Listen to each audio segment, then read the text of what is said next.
Salut tout le monde, j'espère que vous allez bien. Je vous fais une vidéo pour vous montrer un jeu que je viens de recevoir. Il vient d'arriver dans la boîte aux lettres, enfin le livreur me l'a déposé juste avant que je mange. Donc je me suis dépêchée de manger pour pouvoir vous le montrer. J'étais impatiente voilà, de vous le montrer et puis parce qu'en général après j'entame la phase où je me plonge dans le jeu à fond et là j'ai hâte. Alors ce jeu c'est le tarot astrologique. Et en fait, c'est une nouvelle édition d'un jeu qui est assez ancien. C'est un jeu qui est sorti, dans les années 1920. Donc bah, il y a 100 ans quasiment, hein, je crois que c'est 1927. Donc vraiment, à un poil de cul près, ça fait 100 ans que ce jeu est né. Donc il a été au départ créé par Henri Armengol. Et donc une petite maison d'édition, les éditions Pique Poivre, a fait cette super réédition et c'est vraiment trop cool parce que moi ce tarot, astrologique, je l'avais repéré, ça fait longtemps. Ses illustrations me plaisaient énormément. Sauf que du coup, bah, comme il n'était pas réédité récemment, il est assez cher quoi. C'est-à-dire qu'on trouve, des éditions vintage, mais du coup, bah, un tarif, voilà, qui était pas forcément, hyper accessible. En tout cas, on réfléchit à 2 fois, avant de mettre, le prix, quoi.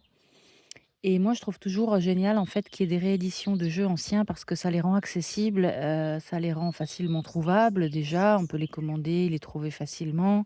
Il y a pas besoin de chiner. Le prix est aussi plus accessible. Et du coup, c'est vraiment cool parce qu'on n'est pas tous collectionneurs, chineurs dans l'âme. On n'a pas tous un gros porte-monnaie, un gros budget à mettre en tout cas, dans des cartes. Donc en tout cas, moi clairement, ça m'a fait vraiment très plaisir de voir que ce tarot astrologique avait été, bah, restauré, hein, comme c'est marqué sur la boîte par, Thierry Mercier. Le jeu, vient avec une petite lettre qui explique un petit peu justement, comment c'est arrivé, comment Thierry Mercier a découvert ce jeu, comment il a eu envie du coup de le restaurer. Il a réussi à avoir les droits sur les images auprès de la BNF, si je dis pas de bêtises, hein.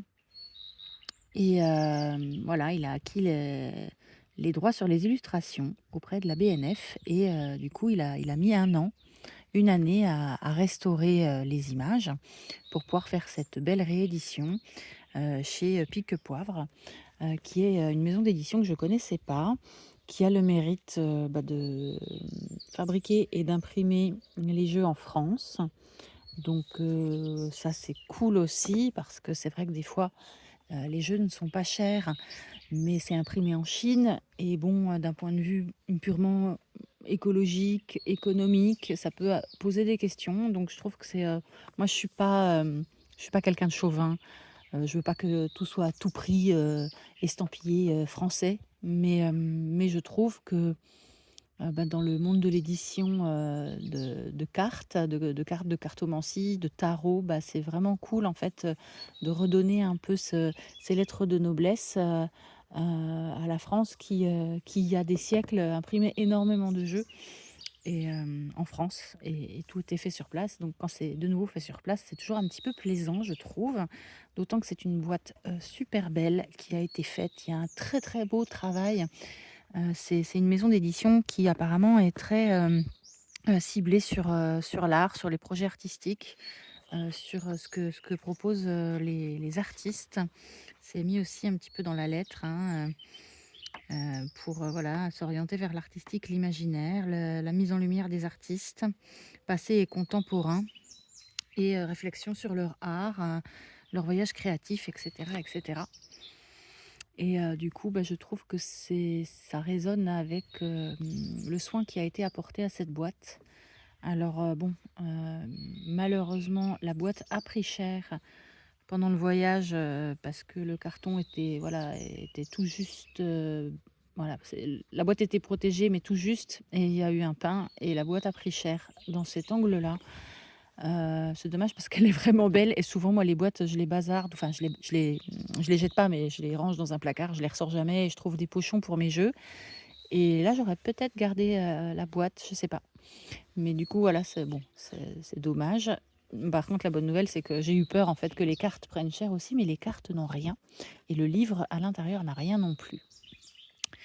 Bref, ça fait déjà 5 minutes que je papote, que je baragouine. Donc voilà, la boîte est très belle, ça s'ouvre ici, là, comme ça, et donc derrière, on a, voilà, une petite explication. Voilà, donc créé par, Henri Armengol en 1927, hein, ce tarot, dans un style, art déco, et voilà, il y a, des illustrations empreintes de la mythologie gréco-romaine. Et voilà, de toute façon, vous allez le voir par vous-même si vous ne le connaissez pas déjà.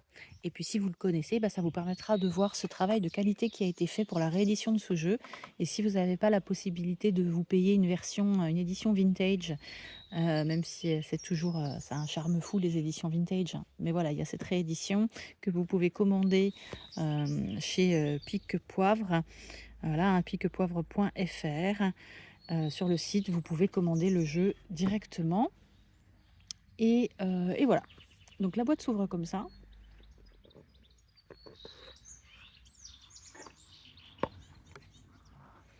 C'est très beau. Et on a un magnifique livret. Et les cartes sont comme ça, dans un espèce de petit cocon de protection. C'est très chouette. Et c'est pour ça que du coup, malgré que la boîte ait pris un pain, bah, les cartes n'avaient rien. Parce qu'elles étaient bien lovées là-dedans. Donc c'est cool. Donc il y a ce livre qui a aussi une finition, vous savez, si vous me suivez un peu, que moi je suis très sensible aux matières, au toucher, tout ce qui est sensoriel. Et en fait là, on a un noir mat, peau de pêche, mais vraiment très poussé. C'est très épais au toucher, c'est très agréable. Et puis on a, je ne sais pas si ça se verra à l'écran. Ouais, j'arrive peut-être pas à vous le montrer à l'écran, mais en fait il y a un effet de relief. Le titre, l'illustration et les noms là sont imprimés. Ah, ça se voit pas, je crois, hein. Mais sont imprimés avec un effet de relief qui est vraiment un bel effet. C'est très réussi. Je trouve que d'apporter aussi du soin au livret, ça donne envie vraiment encore plus de le lire. En plus, c'est un livret qui est assez complet. Il y a un modèle de tirage, il y a quelque chose sur les maisons, les maisons en astrologie, hein, les lames majeures, les lames mineures, qui était Henri Armengol, ça c'est cool aussi, j'ai hâte de regarder. Et il y a même une petite bibliographie et des remerciements. Donc voilà, il y a pour chaque carte des explications détaillées. Voilà, c'est vraiment un livret riche. J'ai hâte de m'y plonger, ça fait plaisir d'avoir un beau support. Moi, c'est un jeu qui va, je pense, me suivre dans l'étude de l'astrologie. J'avais commencé il y a déjà un moment, en fait, à m'initier à l'astrologie et au thème astral, ce genre de choses, parce que j'adore ça, ça m'intéresse. Et quand j'étais ado, j'étais voilà, attirée par ça, et j'avais envie de renouer avec ça. Du coup, voilà, je m'y suis mise, mais de façon pour l'instant voilà, assez débutante. Je connais bien les planètes, enfin je connais bien. Je commence à être à l'aise avec les planètes fondamentales parce qu'elles sont aussi dans l'oracle Béline, et comme je pratique avec l'oracle Béline, et ben voilà, c'est les planètes que j'ai le plus étudiées. Mais voilà, j'avais envie aussi d'apprendre à faire un thème astral, etc. etc. Et du coup, je me dis que ce jeu va pouvoir aussi m'accompagner en fait dans l'apprentissage, l'étude et le fait d'intégrer les différents éléments de l'astrologie, les signes du zodiaque, les planètes, les maisons. Et voilà, ce jeu renferme tout ça en fait. On a un dos comme ça, qui est vraiment pas mal. On a des cartes qui sont assez grandes. J'ai pas de tarot classique, sous la main, mais franchement, elles sont grandes. Pas trop, on peut quand même les mélanger, les empoigner, mais elles ont une belle taille. Elles sont assez solides, souples en même temps, mais elles font pas fragiles. Donc c'est vraiment, bien. C'est un fini mat, mais pas trop. Je les ai déjà un peu mélangés tout à l'heure avant de les remettre dans l'ordre et elles glissent bien, mais juste ce qu'il faut. Elles s'agrippent pas entre elles comme ça le fait parfois avec un fini trop mat.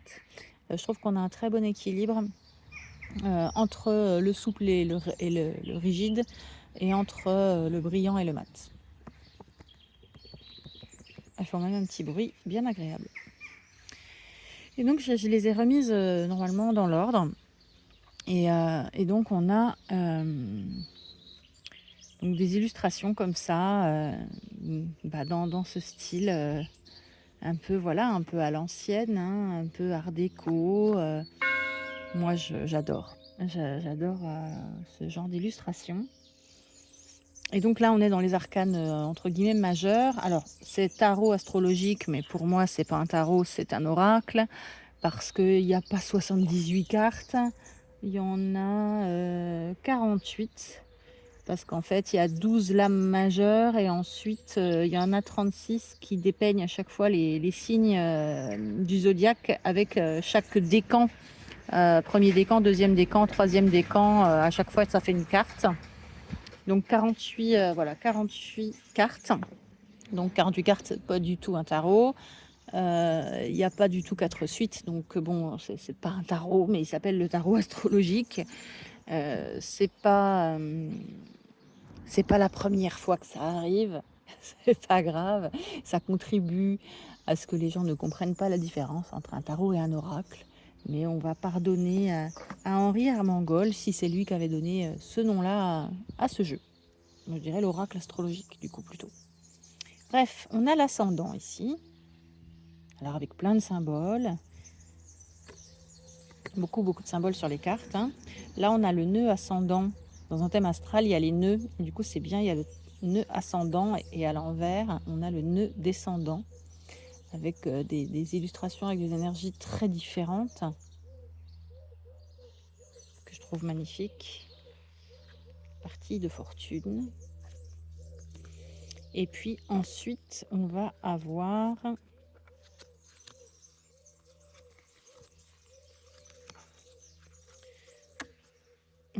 les planètes.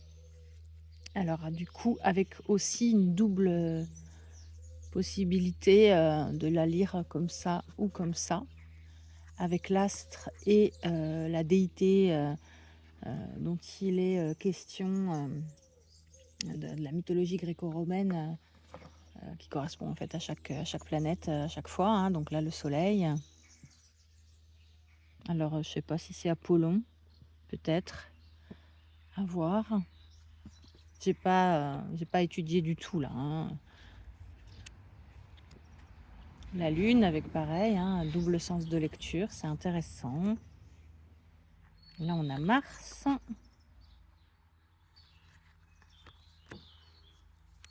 On a Vénus. Mercure avec Hermès.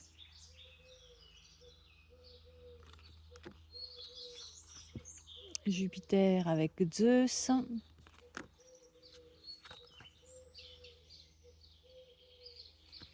Saturne. Uranus. Donc on n'a pas que les 7 planètes fondamentales, puisque dans l'astrologie, on en a d'autres. Après, on n'a pas tout le monde non plus. On n'a pas Pluton. Qu'est-ce qu'on n'a pas non plus comme planète? En tout cas, on les a pas toutes, puisqu'en 1927, on n'avait pas encore tout le package actuel, mais on en a plus que les 7 fondamentales, hein, puisque du coup, avant ça s'arrêtait, il fut un temps où ça s'arrêtait à Saturne, et puis ensuite, on a rajouté la planète Uranus, la planète Neptune. Et donc ça, c'était les arcanes, enfin les lames, entre guillemets, majeures, avec, voilà, essentiellement les planètes.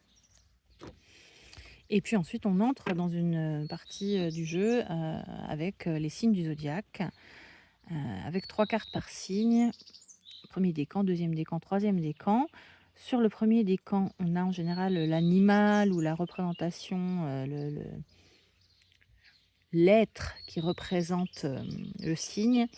Et on a des informations voilà, d'éléments, de polarité, enfin, ce qui est classiquement attribué à chaque signe.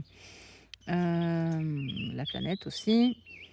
Et donc, on a toutes ces infos sur la carte du premier décan, par exemple pour le bélier, avec l'animal, hein, le bélier. On a un symbole qu'on va retrouver aussi sur les deux autres. Mais ensuite, on va avoir donc deuxième décan et troisième décan. On a d'autres illustrations. J'ai hâte de voir à quelle mythologie, à quoi ça fait référence. En tout cas, c'est pour moi très très beau, c'est magnifique comme illustration. Et on a d'autres infos à chaque fois. J'ai des je me prends des trucs sur la tête, les oiseaux, me balancent des choses sur la tête, je suis sous mon frêne. J'espère que je vais pas avoir des surprises, en me relevant. Sans déconner. J'espère que je suis pas en train de me faire dessus par, non, ça va, on dirait que c'est bon.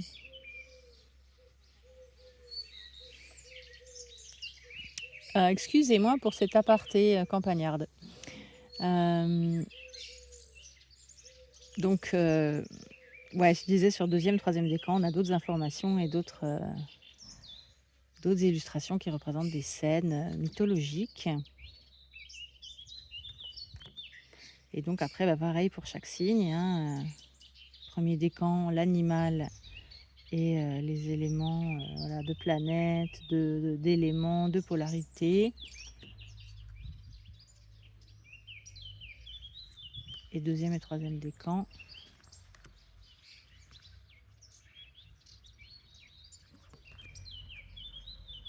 La corne d'abondance.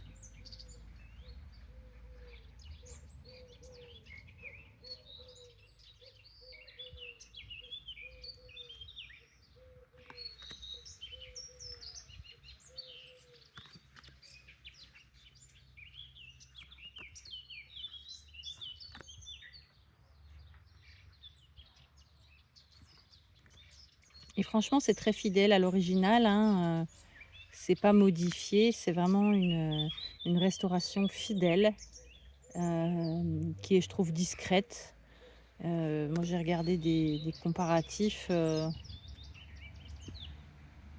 c'est, voilà, c'est vraiment une belle restauration fidèle, sans chichi inutile, sans venir modifier, les illustrations originales. Et puis, bah, c'est magnifique, quoi. Les illustrations sont vraiment sublimes.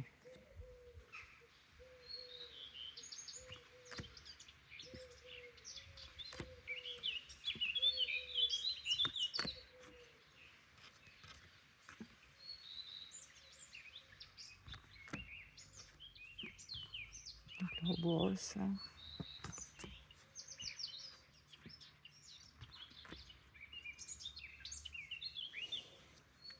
C'est, aussi presque un super support pour, apprendre sur, les mythologies, pour sa culture générale, hein. Et puis ça peut aussi éventuellement être un jeu utilisé purement, en projection, qu'est-ce que ça nous raconte? Voilà, un vautour, un aigle.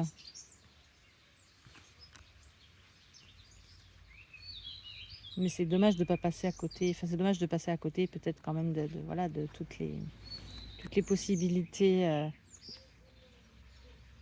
d'interprétation astrologique, hein.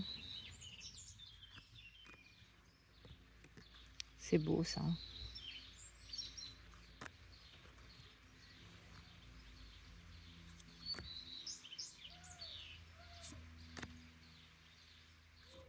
Voilà, et ils ont eu la gentillesse de nous mettre à la fin, des petits aides-mémoires sur les maisons. J'ai pas encore lu en détail, mais c'est cool. C'est toujours intéressant et puis si on n'a pas encore les notions, ben, ça fait un petit rappel, voilà, Je vais, pas faire plus long, hein. Vous avez, je pense, eu la possibilité là de bien, voir un peu comment est fait ce jeu, le style d'illustration. C'est très beau, c'est vraiment une belle restauration, c'est réussi. La qualité des cartes, est vraiment pas mal du tout.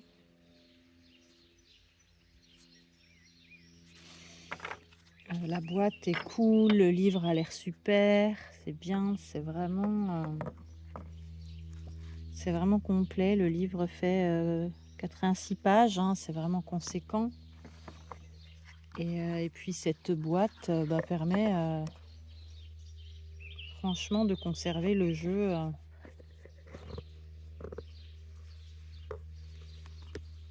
dans un bel, écrin.